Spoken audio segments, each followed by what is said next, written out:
السلام عليكم ورحمة الله تعالى وبركاته. أهم مباريات ليوم السبت 25 شهر 5 2024. دوري أبطال إفريقيا.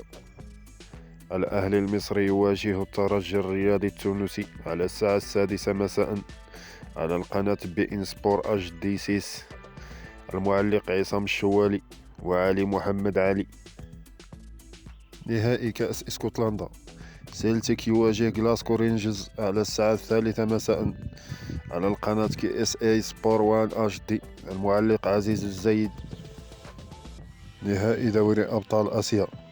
العين الإماراتي يواجه يوكوهاما مارينوس الياباني على الساعة 5 مساء على القناة بي إن سبور اف سي اش دي. المعلق حسن العيدروس. نهائي كأس الاتحاد الإنجليزي.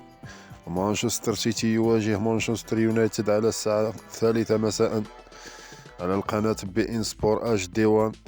المعلق حفيظ الدراجي. نهائي كأس ألمانيا. كايزرسلاوترن يواجه باير ليفركوزن على الساعة 7 مساء على القناة دبي سبور 2 اش دي. نهائي كأس فرنسا. ليون الفرنسي يواجه باريس سان جيرمان الفرنسي على الساعة 8 مساء على القناة بي إن سبور اش دي 1. المعلق عامر الخوديري. الدوري الإسباني الدرجة الأولى. ريال مدريد يواجه ريال بيتيس على الساعة 8 مساء على القناة بي إن سبور اش دي 3. المعلق أحمد البلوشي.